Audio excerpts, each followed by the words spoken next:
What's going on, Port fans? Welcome back to another video on the channel, and today we're going to be previewing the trade period coming up next week. The AFL trade period about to set off on Monday, so it's going to be a very informative, very delusional, very interesting time for all Port fans and all AFL fans in general for each of your clubs. It's obviously a time where a lot of speculation comes out, a lot of rumours. And I say that word loosely because there's a lot of rumours roaming around. And obviously with trade radio and everything, a lot of things are discussed and options are placed. And it's a busy time. It's an exciting time if you're a loyal fan of your club and you're wanting to get some players in. Not so exciting if you don't want to lose any players. So it's definitely some interesting times to come ahead, and that's why today I'm going to preview the 2023 AFL trade period for Port Adelaide. Let's talk about it. A few things have been linked with Port Adelaide over the last few weeks and few months, and obviously meetings have been put in place and discussions have been had. Players have been thrown out, thrown in, delisted, and obviously we know about Port Adelaide's delistings that have come out already. Obviously the re-signing of Hugh Jackson, Jackson Mead, and our boy Travis Boak is on the payroll for 2024, which is a very exciting time. So a lot of signings to come into place. But a lot of players are hanging in the balance at the moment for Port Adelaide, most notably Sam Hayes and Orazio Fantasia, who haven't entered free agency protocols yet. So they definitely have an opportunity to move clubs, stay, or seek out other opportunities as well elsewhere. They're definitely in limbo, and if I was to pick either one, Orazio's going to stay and Sam Hayes would go. So that's probably the forefront there about what could be about those two. Everyone else is probably going to get delisted as such, and it's a shame. It's a shit time of the year, and I say it because it's a tough ask being a football manager and a player manager and a list manager, trying to come together to get your best list you possibly can for 2024 for your club. And as we know, 2023 was the best list Kent's ever had. So hopefully in 2024 he can also have the best list he's ever had, and we can go forward and actually win a flag.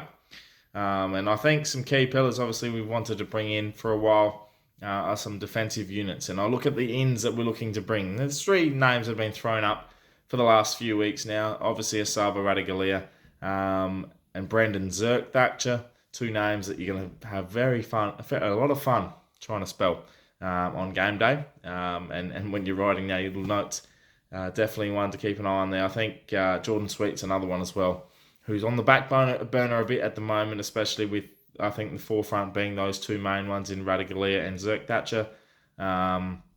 So just keep an eye on him and see what happens. He could be a deal that happens very early on. I think with his Jordan Sweet, and I'll touch on him first, is it's not going to be a straight swap for him in terms of a pick and then having Sweet come into the side. I think for him and the list managers, and obviously with the Dogs, I think we'll look a little bit more about swapping picks. That will benefit us going forward with possibly getting in Zerk-Thatcher and Radaglia as well. Gonna say, from what we have, and I'll round off the draft picks that we have for this year, we have 38, 44, and 71. Not a lot to play with, and I think that there's a draft rule. You have to have at least 2 minimum picks going into the draft. You look at 2024, we have 1,067 points. Not a lot. We have picks 16, 34, 52, 70, and 88. They are based on 2023 ladder positions, so definitely could be adjacent to what could be next year. We could go as low as 18, 19, or as high as, first or second. Let's hope not. So I think a lot of future picks might be traded with Port Adelaide this year. We have a lot to play with. If I'm a trading man, I look at Jordan Sweet. I'm going straight out, future third pick. Hasn't played a lot of footy, not worth a lot in the system, and definitely a lot more useful at Port Adelaide than it would be at the Dogs, obviously with Tim English and Rory Lobb to fight for those spots. Then I look at Zerk-Thatcher. Had a career best year in terms of playing consistently for Essendon this year. They are very difficult to deal with Adrian Dodoro as their list manager, and having his final year as a list manager, he's going to want to go out with a bang. So I think with him, for me, it's a second rounder pick. If you can find a player to match that, I think Bonner would have been a good little suit to sweeten that deal, but clearly that didn't eventuate with him being delisted. But a second rounder, could be a high second rounder. I think we look at it, and a future second round pick for me gets the job done.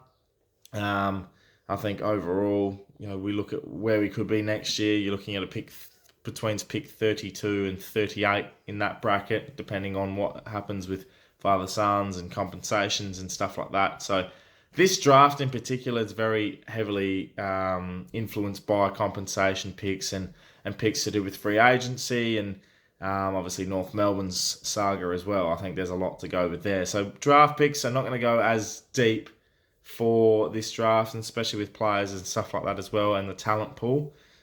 Drafting wise, I don't think there's a lot to play with. So you can definitely throw out some picks, but obviously you got to think about that draft pick minimum about taking picks. So we could definitely take one in the 90s the way those are moving forward. If I'm honest, if I look at Urasava Radaglia, and this is the big topic of them all, there's obviously debate about how Chris Scott wants to keep him, about what he's worth. He played majority of the year in the VFL. He's not worth a lot in the system at all. Geelong are playing hardball. They're one of the more difficult clubs to deal with. I look at it, you should have taken pick 33 last year. It was the best demand you've had. Now he's not got a contract in front of him. They're playing hardball when he can literally just walk to the preseason draft and Port can say, you know what, come here, we've got you for free. So they probably got their hands tied behind their back at the moment, Asava and Geelong. So I think a compensation deal is going to have to be worked out there. Then I look at Brandon Zerk-Thatcher as well. And for me, as I said, this future second round pick gets the job done, in my opinion. A few extra pick swaps there may be in favour of Essendon for that. But again, like those two playing hard ball, they want a first round pick Essendon for Brandon Zerk-Thatcher. Like, I don't want to use stats with him because the goals that he sort of leaked were against bigger body forwards and they were big bags of goals in two separate games. So for me, the stats don't really show a consistent line of form for BZT. So I think for him, coming into Port Adelaide, who have a better environment, it's got a Lira. They don't really have a strong defensive unit. I think that's why they're looking at getting Ben Mackay to come in. So there might be a three-way trade in there too. One of these selections that Port Adelaide are targeting, I think definitely he might have to involve a third club down the line. So we'll see what happens there. And I'm trying to stay clear a bit of the whole rumour thing about players coming out of our side. Obviously, we've seen a couple of talks about Ollie Wines, which is absolutely farcical when he's pretty much the poster boy of 2024. And albeit, if I'm putting my money on someone being a captain next year, it's Ollie Wines. And whether people agree with that or not, that's their opinion. I'm yet to sort of decide on that opinion for Port Adelaide and the leadership for next year. But Wines is a crucial part. If you play him as a contested midfielder where he should be an inside mid, then he's one of the best in the comp, and I think that will be rectified next year. Tom Cleary's obviously under contract till 2025, could be an option for a trade there, obviously with injuries and stuff like that. He's going to fall down the pecking order as well with Radaglia and Zerk-Thatcher most likely ins. Orazio Fantasia as well, not in contract at all, could be used as some value on top of a trade, but I think he's most likely to stay. Scott Lysette has apparently been talking with clubs. He wants to be a number one ruck. The offer for me at Port Adelaide is he's probably still the number one ruck coming into next year. So I don't see a reason for him to leave. I think he's pretty much done as a ruckman anyway, with his body pretty much banged up and cooked. But for Port Adelaide, there is no real set number one ruckman besides him. So if there's a spot for Lysette to be number one ruck, it's at Port Adelaide. I don't see why you'd be trying to filter out some other options. And I heard as well he wants to speak to Melbourne. Like, brother, if you want to be a number one ruck, that's the last place you want to go. Look at Brody Grundy. You can be the number one ruck in the VFL, but not in the AFL. Max Gorn's there. Xavier Dersma was one thrown up, and for me, I have a soft spot for X. He hasn't had a consistent season at all since 2019, I think, with injuries. He had a great preseason, but then got injured against the Saints earlier this year. Another preseason under his belt. Consistent footy next year, could be one of the more damaging wingmen in the comp, and I hope that is the case to match it with his counterparts in Rosie and Butters that he's been working with since they got drafted together. So hopefully that is the case for him. I don't see him going, but again, if Port Adelaide are looking to get some value and try and get some trade bait and stuff like that. His name has been thrown up. And Sam Hayes, well, I look at Sam Hayes and I go, there's a future 4th round pick right there. Simple as that. We don't have a lot to work with.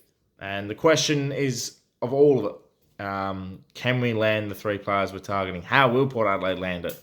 Sort of my opinion on what we'll use.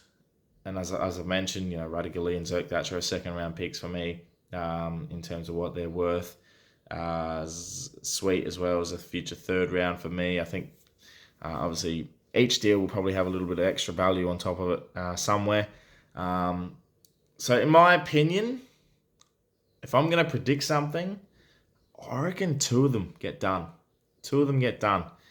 A 3rd one, we'd be very lucky if we get all 3 done. I'd love to see how Cripper and the team will get the job done for Port, but I just don't see them working their way to get all 3. But MLS management is miracle workers, and this is their forte. They know how to get deals done. We look at last year with Horn Francis and co. So I'll back them in. I look forward to seeing what we do in the trade period. Just quickly before I finish up, Van Solo's name's been thrown up as well as a potential ruck option. Again, it's either Sweet or Solo. You're not going to get both, and I don't know what we're going to throw Richmond's way to get that done. So apparently he's going to stay and then maybe move next year. So we'll see how that progresses, but not a main target for me. And I would just put that in the book early on. If he's not going to come this year, don't come at all. And yeah, that's pretty much it, Port fans and everyone that's watching. It's going to be a fantastic trade period once again. Not a lot of big names, but we've been hearing a lot of rumours, as I keep saying. Trade Radar's doing its bit. So it'll be interesting to see how it all pans out. So let me know in the comments below your thoughts on this trade period. Thank you so much for watching. Subscribe to the channel if you're new for plenty more Port Adelaide and AFL content to come your way. Check out the latest episode of The Glass Table as well. That's out on your streaming services and the video as well. Thank you so much for watching. Once again, my name's Anthony. As always, come ThePear.